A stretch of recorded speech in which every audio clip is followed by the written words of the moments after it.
better at it, because we haven't really heard too much from you during the year. I'm not sure what it's been like over in Perth, but here in Melbourne, it's probably the first time a lot of us have heard you speak. It sounded like you're getting used to it pretty well, and it was obviously a wonderful surprise, or maybe not such a surprise, that you won today. Yeah, no, it was a great surprise. No, the media over there, over in WA, it's like a fishbowl city. They're always around, but no, they're all right, and yeah, getting a bit used to it. It's good fun. Reece, David Schwartz here. Congratulations. It's a wonderful award, and you follow in the footsteps of some very big names. Just tell us what your first year was like, because we know a little bit about you on the field, that you're a prolific ball winner and midfielder and so forth. But tell us a bit about you, about how you got there and what the transition has been like for you. Yeah, no, last year I played senior footy at East Fremantle, and that was a great stepping stone there. I got to play with the bigger bodies, and the ball was moving a bit faster, so that was a real good stepping stone for me. And then I played the 18s, and we took out that title, and that was a really good carnival to be a part of, and to win it for the third time. WA's only won that, and it was really great then to get picked up and go to Fremantle at pick 7. It was a dream come true that day. I couldn't have asked for a better club to go to. They've been great for me down there. All the boys have made me really welcome, and the coaching staff have been great as well. So, no, it's been good so far. Reece, newcomers to the AFL, we always hear them talk about how surprised they are, how fast it is, but some blokes just look at ease with that pace, and it actually improves their game. Do you feel like with the pace of the top liners, it's actually helped you? I'm not sure. Like, the boys have been really good to me down there. They've helped me along and just given me the confidence just to go out there and play my own game and sort of back me in. So that's probably why I found it a bit easier. Well, Reece, while you've been in Melbourne, I'm not sure if you've heard, but most of your clubs retired. Peter Bell, Jeff Farmer, Cameron Schwab, and the list goes on. Robert Shaw. Cars. There are so many retirements and so many changes happening on at Fremantle.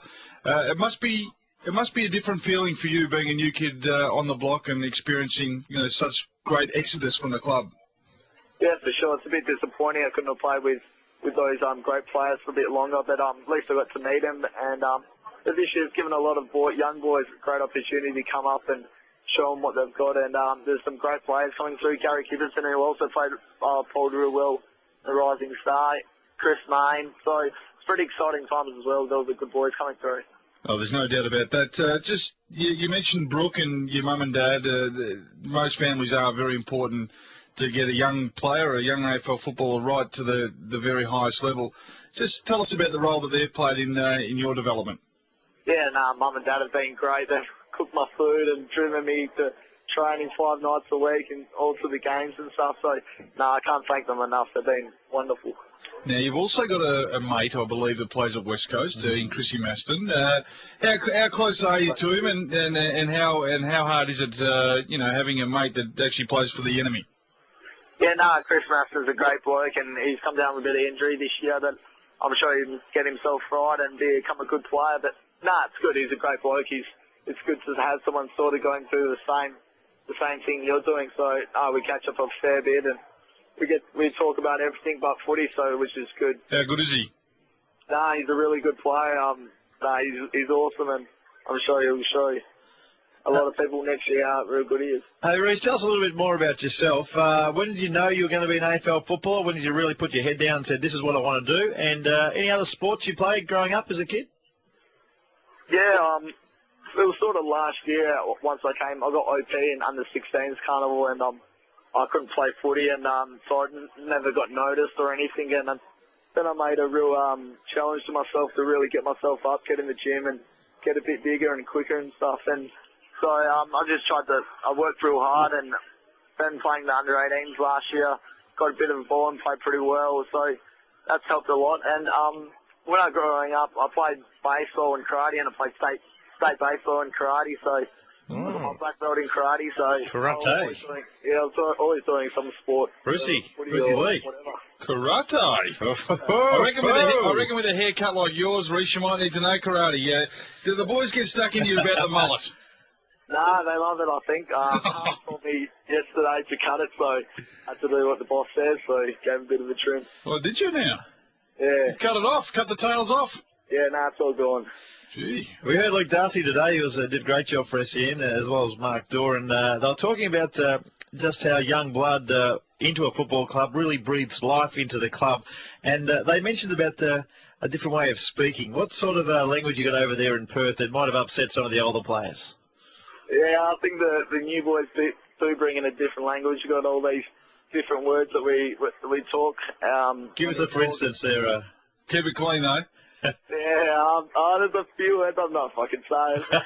Is it rhyming slang, or is it just a different language? It's just a different language, and a lot of the older boys, when we first get down there, they don't even know what we're talking about, but I'm sure now they've heard us talk and they've gotten used to it. Does Wizard get involved with that? Because he still thinks he's about 12. Oh, he's all over it. He loves it. Hey, Reece, you're not one of these 18, 19-year-olds that are wearing these little white slippers around town, are you?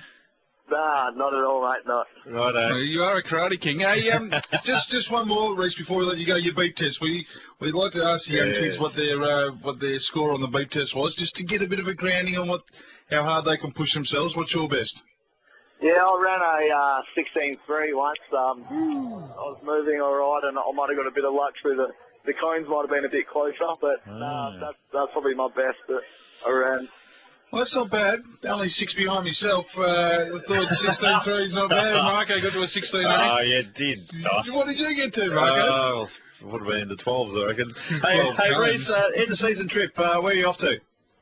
Yeah, no, we're just going to a quiet place. Just a few of the boys just getting together, and it should be a good time. What's a quiet place called, Reece? Not Federation Square.